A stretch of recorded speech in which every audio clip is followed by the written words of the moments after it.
What's up, guys? Today we're going to be talking about the LG V35.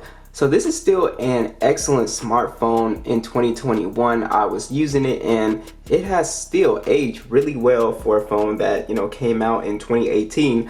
I literally could not find any faults with this phone at this price point. So you can pick one up brand new for $250 on Amazon. Also in the used/refurbished market, it's going for around $200, and in the used market it's like, at least I've seen them for cheap as $130. So they're very cheap right now, whether you go on Amazon or eBay.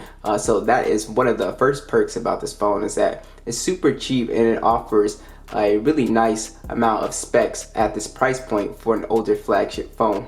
Now the body of the V35 is really nice. I really love this color because it does not show a whole bunch of like fingerprints, and it's just really nice to look at, and it has just a really nice look, almost kind of like a matte look.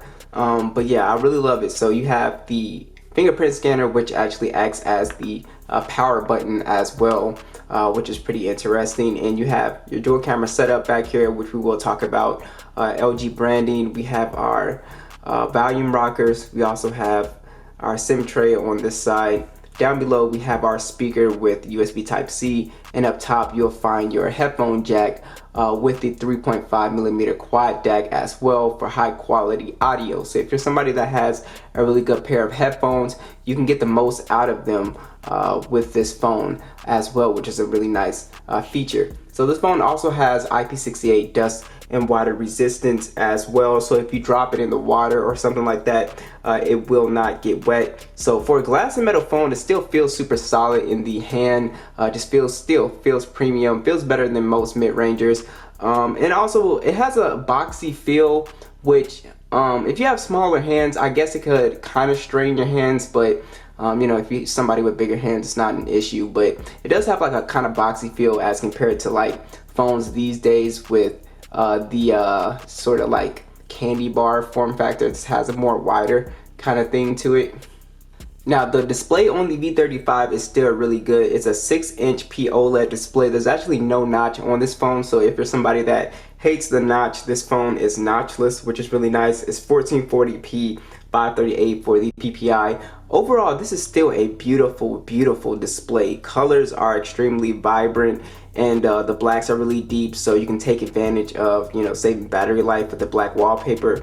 And yeah, it's just an awesome display. It gets fairly bright outdoors. I don't have any viewing angle issues outdoors and stuff like that. So the display is just excellent, and not to mention, again, it's a 2K display, so it's super sharp. You can enjoy 1440p content on this phone as well, and everything just looks super sharp and clear on here, text and everything. So I was really impressed still with the display. Every time I look at this phone, it just has a really nice display. Colors and everything just look really good on this phone here.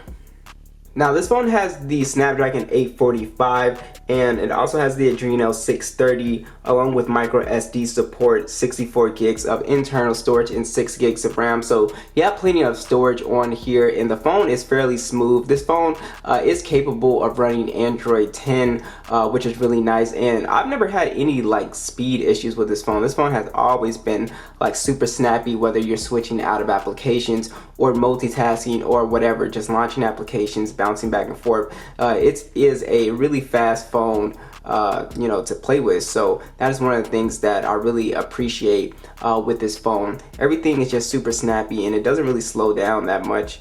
So that is one thing that I really like. So gaming on this phone is going to be excellent as well.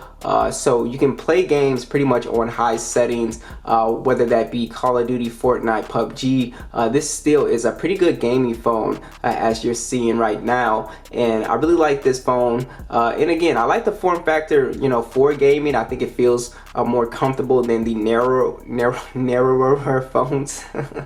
The more narrow phones, but overall I really do like the gaming experience. Like I said, that 6 gigs of RAM is really nice when you're playing Fortnite. You don't get a lot of lag and stuff like that, which is something that I appreciate. The speaker on the V35 is also pretty loud and sounds really good, so I'll go ahead and let you guys hear that.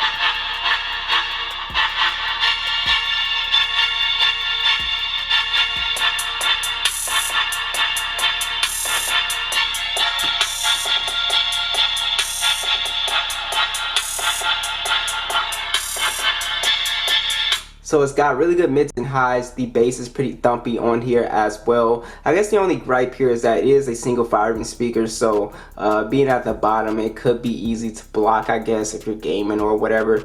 So yeah, I wish this had dual speakers, but the speaker is fairly loud and does sound pretty good. Now, talking about the additional features on here, now of course you have your fingerprint scanner and power button on here, which works very fast. You can always use your pin and pattern if you don't like it, but I don't have an issue with it. I guess some people don't like it being on the back because if you have your phone down, you can't really turn your phone on. You have to actually pick it up. So I guess that's why LG moved away from it, from the V35 to the V40 and on up. But overall, it's not a huge deal. It's not anything that would make me not buy this phone.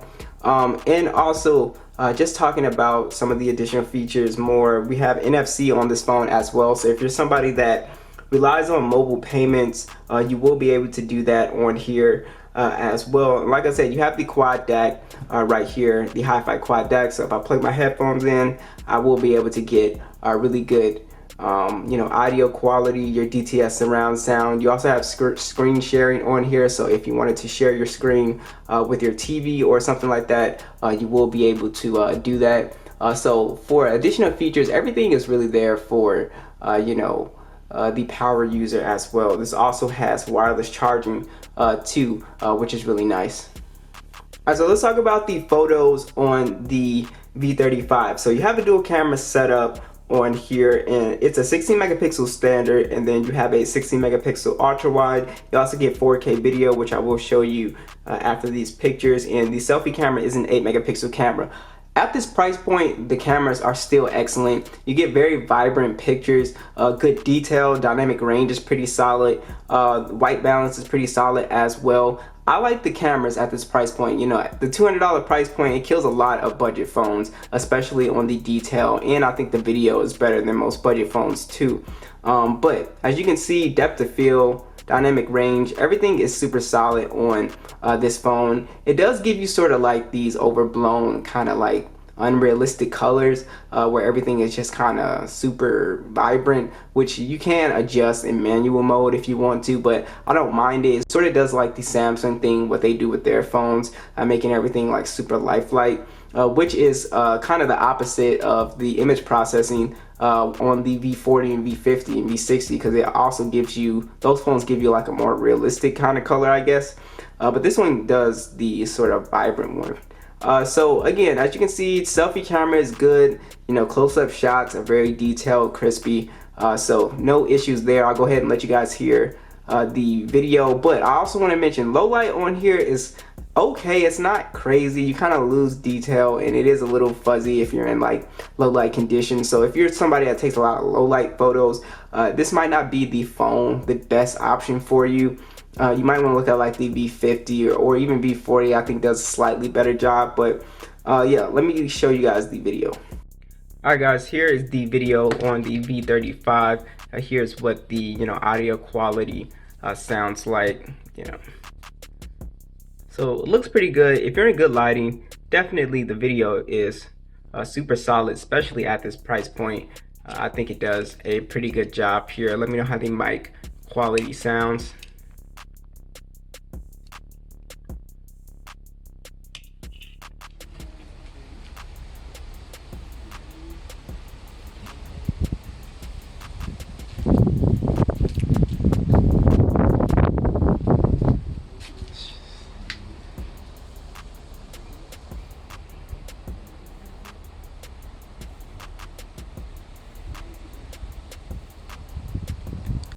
Alright, so let's talk about battery life. So by today's standards, you have sort of a small battery life at 3,300 milliamp battery, but this phone still has excellent battery life. It does not have subpar battery life. I can at least get around 8 hours of screen on time on this phone, which is really awesome. So battery life is fine, and like I said, you have wireless charging as well, which is something that's really awesome. So to just be able to put your phone down and to be able to charge is a really nice feature to have. So battery life, again, is super solid on here. So What do you guys think of the V35? V35 users, are you gonna upgrade? Do you not like the phone anymore? Is it starting to feel old? Do you think the design is starting to look a little dated? Be sure to let me know what you guys think, and I'll catch you guys in the next one.